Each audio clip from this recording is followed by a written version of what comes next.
Kung may tensyon o sakit sa batok at masama ang pakiramdam mo, ipapakita ko ang pinakamahalagang ersisyo. 5 minuto lang ito. Sa loob ng 5 minuto, malaki ang posibilidad na mabawasan o mawala ito. Kung palagi mo itong gagawin, maaring hindi na ito bumalik. Ako si Roland Lipscherprak, 40 taon ng dalubhasa sa mga ehersisyo laban sa sakit. Linggo-linggo, 9.5 milyong tao ang nanonood at sumasabay sa aming ehersisyo. Isa ka na rin na yon sa kanila. Tingnan mo, umupo ka muna, tuwid ang likod, maganda at diretso ang pagkakaupo.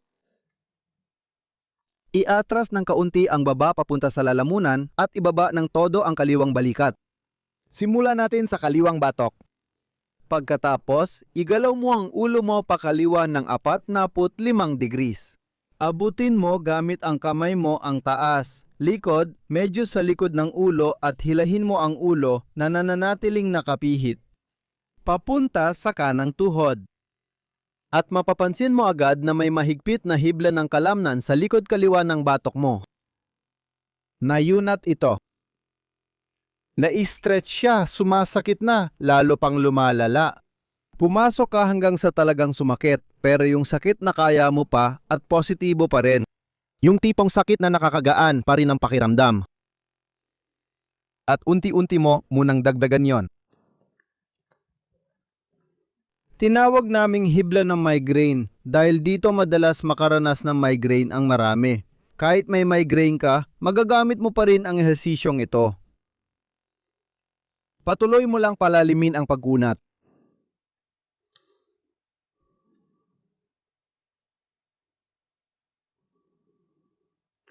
At pagkatapos, magsimula ka na at hilahin mo ang ulo mo paatras at pataas.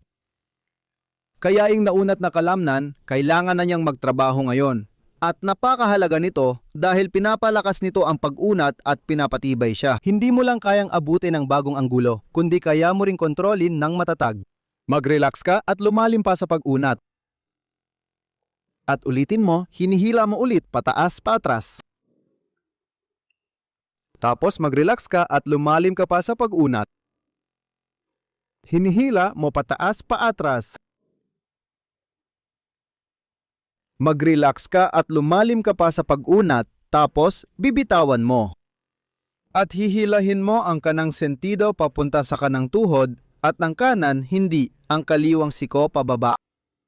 Aktibo. Itong aktibong pag-unat na yon, pinapayagan nito ang mga kalamnan na mag-usap at magtulungan kung paano sila gagalaw. Parang kasukasuan, ibig sabihin ang gulugod sa leeg ay magamit ng maayos. At doon nabubuo ang mga programa ng paggalaw sa utak. Pagkatapos, babalik ka ulit.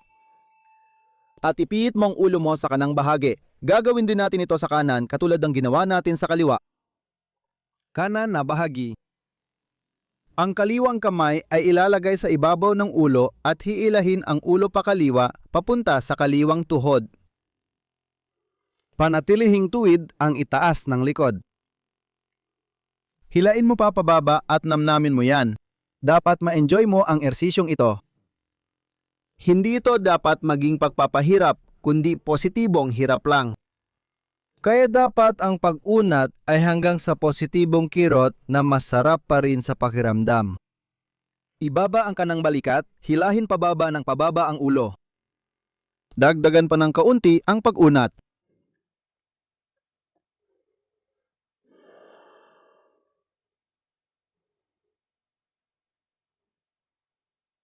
Patuloy mo pa itong dagdagan. Kapag humuhupa na ulit dahil bumibigay ang tissue, dagdagan mo pa ng kaunti ang pag-unat. Dito napapasok ang lakas. Iangat ang ulo patras pataas sa kanan habang hawak pa rin ng kaliwang braso. Isa rin itong ehersisyong pampalakas para sa braso. Mag-relax ka at ituloy ang pag-unat at ulitin, ang ulo ay dapat pataas patras sa kanan. Mag-relax, ituloy ang pag-unat. Ibaba ang balikat, panatilihing tuwid ang likod at ulitin ang paghila paatras pataas. Mag-relax, ituloy ang paghila papasok. Pagkatapos, bitawan at hilahin ulit. Lapitin ang kaliwang sentido sa kaliwang tuhod. Nag-uusap ulit ang iyong mga kalamnan. Nagpapalitan sila ng impormasyon at inaayos ang kontrol. Nabubuo ang mga programa sa utak mula sa mga landas, nagiging mga kalsada at sa huli ay mga expressway. Tuloy lang sa paghila. Patuloy lang sa paghila at muling lumabas. At pagkatapos, luwagan mo ulit ang lahat. Hilahin mo paatras. Mag-iwan ka rin agad ng komento kung ano ang naging karanasan mo, kung ano ang naranasan mo. At hilahin mo ulit ito paabante. At ulitin mo ulit paatras. At ulitin mo ulit paabante. Kaliwang sentido sa kaliwang tuhod, tapos pabalik. Kanang sentido sa kanang tuhod, tapos ibalik sa likod, pakaliwa. At isang mabilis na pag-alog, tapos na. At kung nagustuhan mo at gusto mo pa ng iba, mayroon kaming gabay para sa pananakit ng leeg. Pwede mo itong i-download ng libre dito. Kailangan mo lang i-click ang link sa unang komento at makukuha mo na ito. Mag-enjoy ka!